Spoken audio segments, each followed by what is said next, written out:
주님께서 여러분과 함께 성령 루카가 전한 거룩한 복음입니다.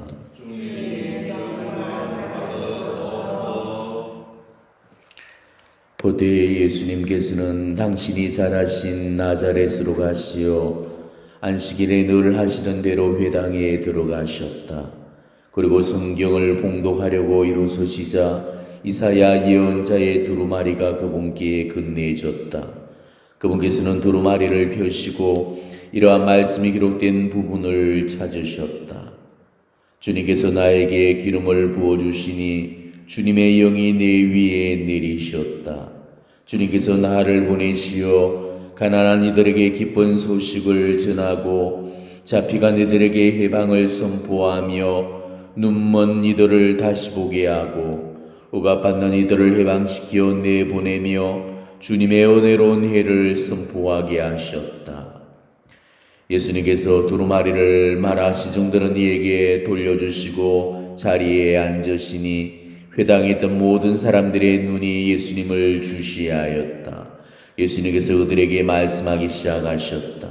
오늘 이 성경 말씀이 너희가 듣는 가운데에서 이루어졌다. 그러자 모두 그분을 좋게 말하며 그분의 입에서 나오는 은총의 말씀에 놀라워하였다. 그러면서 저 사람은 요셉의 아들이 아닌가 하고 말하였다. 예수님께서는 그들에게 이르셨다.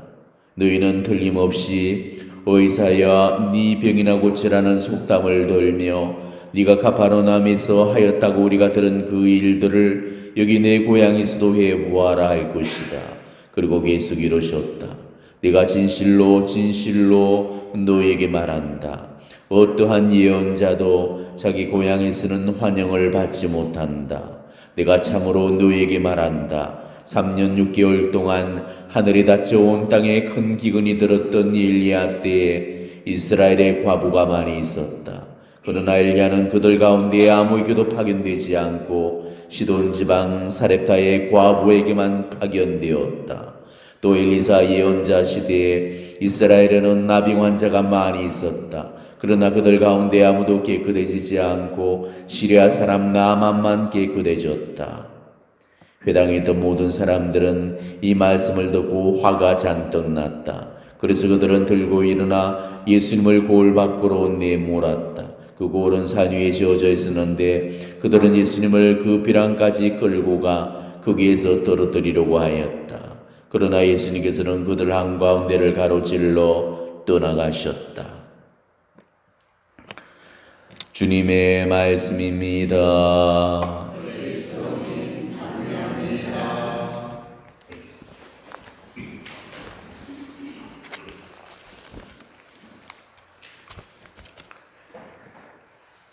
오늘 예수님께서는 아주 오랜만에 당신 고향 땅인 나자렛을 방문을 하십니다. 한동안 그 고향 땅을 떠나 계셨죠. 그동안에 오랜 30년의 그 사생활을 끝내시고 이제 그 공생애를 준비하고 계셨습니다. 그래서 광야에서 단식도 하셨고 거기서 악마의 유혹도 받으셨고 그렇게 해서 다시 고향 나자렛으로 돌아와서 복음을 전파하려고 하셨죠. 한번 예수님께서 고향을 내려오시고 방문하시는 그 장면을 한번 연상해 보십시오. 얼마나 그 순간이 의기양양한 그런 순간이 되었겠습니까? 이거는 마치도 사제의 첫 미사와 같은 거였죠. 자기 출신 본당에서 제일 처음으로 미사를 드리는 것과 같이 막 금이 환영한 그런 기분으로 우리가 본당 신자들의 환호를 받고 갈채를 받고 박수 속에서 정말로 기쁘고 신나고 그 사제에게 가장 영예로운 그런 순간을 맞이하게 됩니다. 아마 인생에서 만들어지는 그 추억들 중에 어쩌면 사제들한테는 가장 복된 순간이 그 첫 미사의 순간일 겁니다. 아마 예수님도 혹시 그런 마음이 아니셨을까 싶습니다. 아마 그런 기대감을 갖고서 오늘 나자렛 회당에 들어가셨을 겁니다.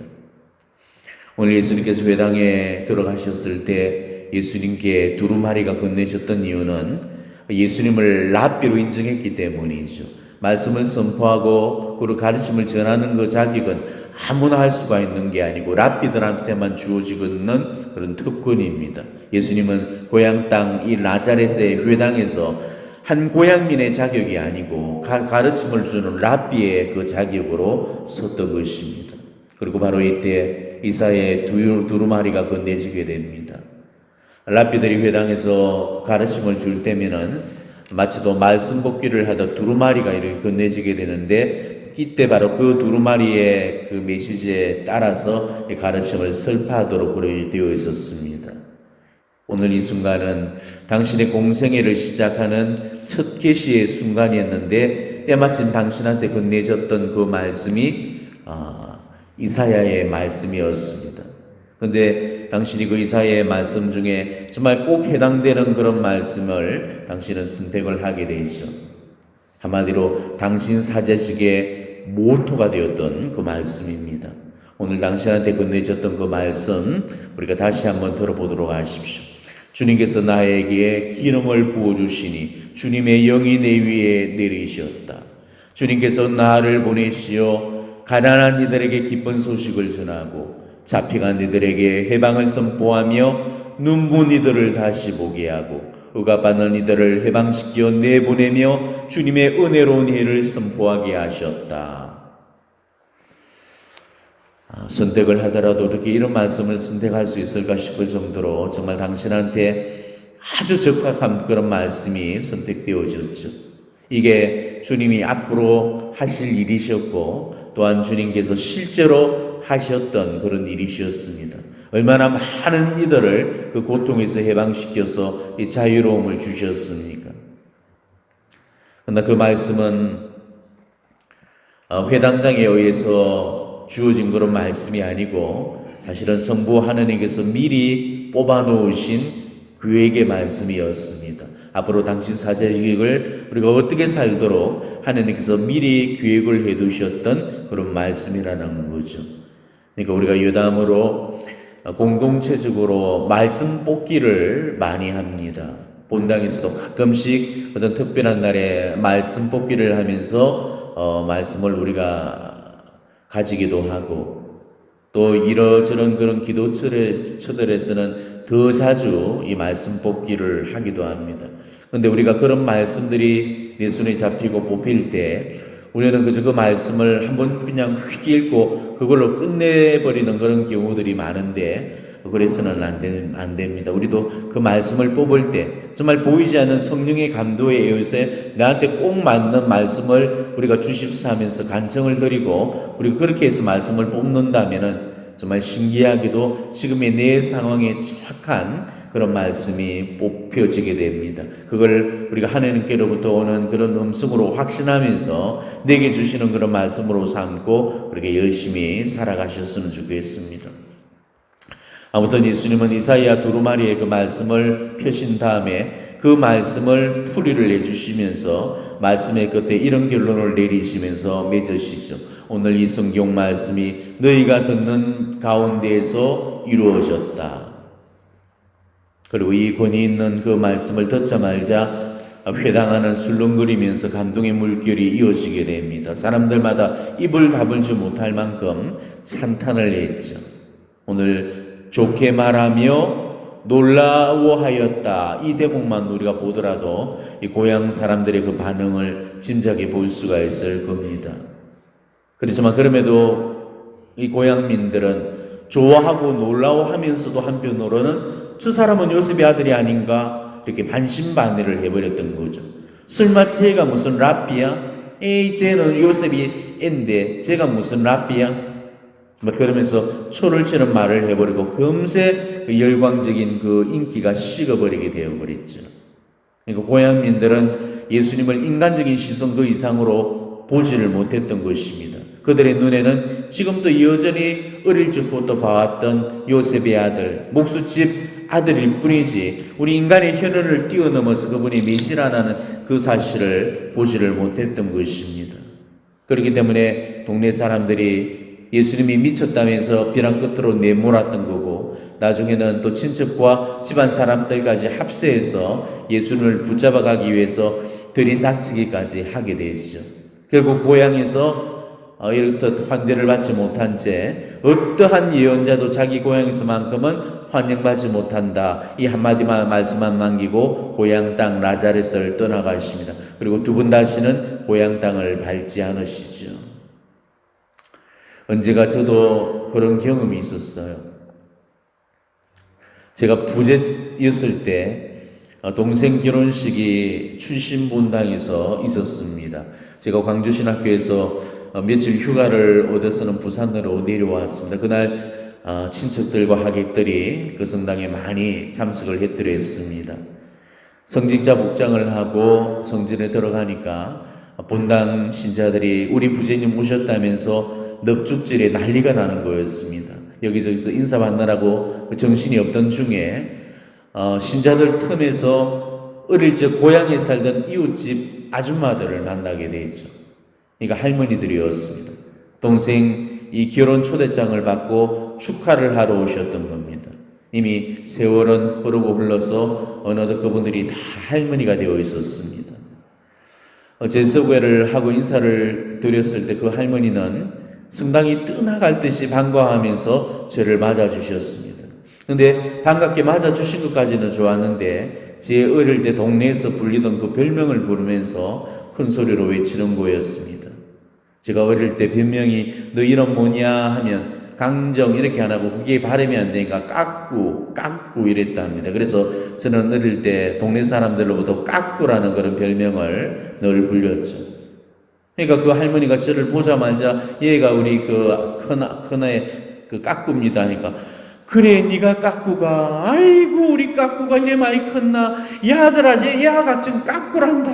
그러니까 할머니들이 한 무대기가 몰려와서 와이구야 이가 우리 까꾸가 맞냐 아이고 반갑대 까꾸야 막 여기저기서 이제 까꾸야 하는 거예요.